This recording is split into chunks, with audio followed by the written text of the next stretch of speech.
प्यारे दोस्तों, ये सन 2001 की बात है जब सिम्पसन कार्टून की एक किस्त में एक ऐसी जगह को दिखाया जाता है जो बज़ाहिर एक तफरीहगाह जैसी नजर आती है, जहां लोगों की बड़ी तादाद जमा होती है। अगले सीन में दिखाया जाता है कि वहां एक बड़ा सा साइन बोर्ड लगा हुआ है जिस पर और बातों के साथ साथ 2023 भी लिखा होता है। यानी बताया जा रहा है कि इस सीन में 2023 के हवाले से पेशगोई की जा रही है। इसके बाद दिखाया जाता है कि ये लोग परेशानी के आलम में इधर उधर भागना शुरू हो जाते हैं और वहां मौजूद चीजें तेज तेज हिलना शुरू हो जाती हैं और फिर मुख्तलिफ मकामात दिखाए जाते हैं जो ज़ल्ज़ले की वजह से लरज़ रहे होते हैं।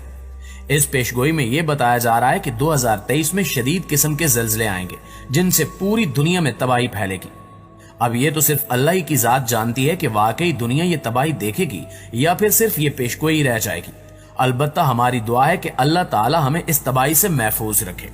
नाज़रीन गिरामी, याद रहे कि सिर्फ सैमसन ही नहीं बल्कि आलमी माहिरीन ने भी दुनिया के लिए खतरे की घंटी बजा दी है, जिनके मुताबिक हमारी दुनिया अनकरीब बड़े ज़ल्ज़ले की लपेट में आएगी जिससे बड़ी तबाही फैलने का खदशा है।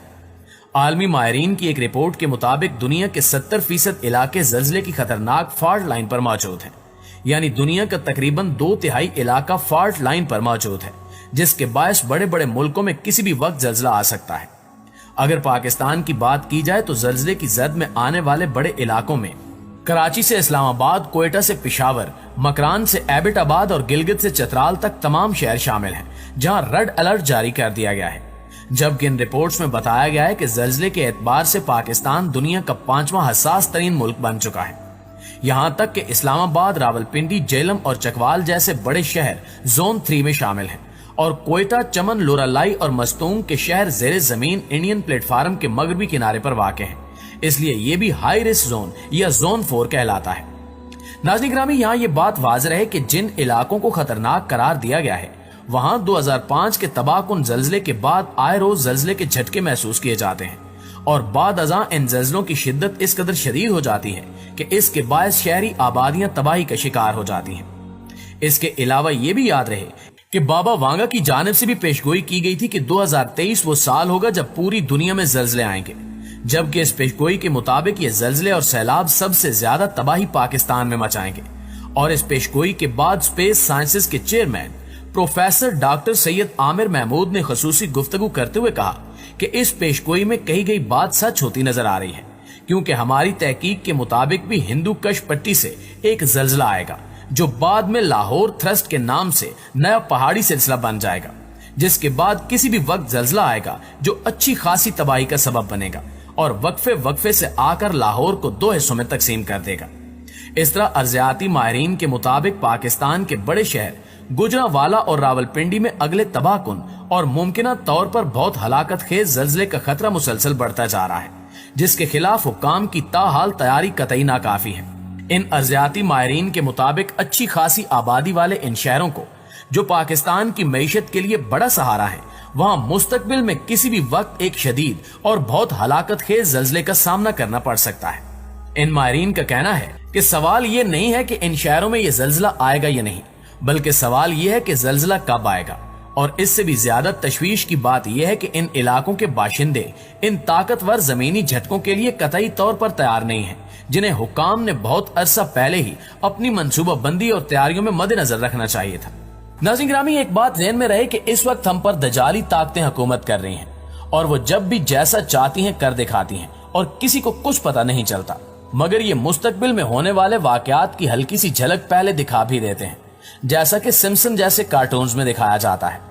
इन ताकतों ने ऐसी टेक्नोलॉजीज बना रखी हैं जिनकी मदद से ये किसी भी वक्त मसनूई बारिशें और ज़ल्ज़ले ला सकते हैं और दुनिया के किसी भी हिस्से में तबाही फैला सकते हैं।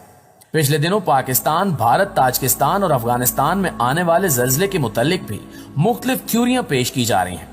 जैसा कि 6.4 की शिद्दत तक आने वाली इस आफत को बाज लोग कुदरती करार दे रहे हैं, जिसके बायस पूरे इलाके में खौफ व हिरास की फिजा पैदा हुई है। खास तौर पर पाकिस्तान और कश्मीर में लोगों के दिलो दिमाग में 2005 में कश्मीर में आने वाले ज़ल्ज़ले की तबाहकारियों की याद ताज़ा हो गई है, जिसमें हजारों लोग हलाक और लाखों बेघर हो गए थे और मुतासरा इलाकों में मौजूद इमारतों के खंडरात अब भी उस साने की याद दिलाते हैं। ताहम बहुत सारे लोगों ने यह तबसरा और तज्जिया भी किया है कि हालिया ज़ल्ज़ला हार्प टेक्नोलॉजी के जरिए मसनूई तौर पर पैदा किया गया है, جس کا مقصد چین کو یہ پیغام دینا ہے کہ امریکہ کسی بھی وقت اس ٹیکنالوجی کے ساتھ چائنا سی میں سیلاب اور طوفان پیدا کر کے چائنا کے گرد گھیرا تنگ کر سکتا ہے، کیونکہ اس خطے میں کوارڈ کے نام پر ماضی وجود میں آنے والے اتحاد کے ارکان امریکہ، آسٹریلیا، بھارت اور جاپان پہلے ہی ملائکہ اسٹریٹ کو بند کرنے کے لیے تیار بیٹھے ہیں، جو بحر الکاہل میں چین کے لیے واحد بحری گزرگاہ ہے اور جس کے بند ہونے سے چین کا بیرونی دنیا سے رابطہ یکسر منقطع ہو سکتا ہے۔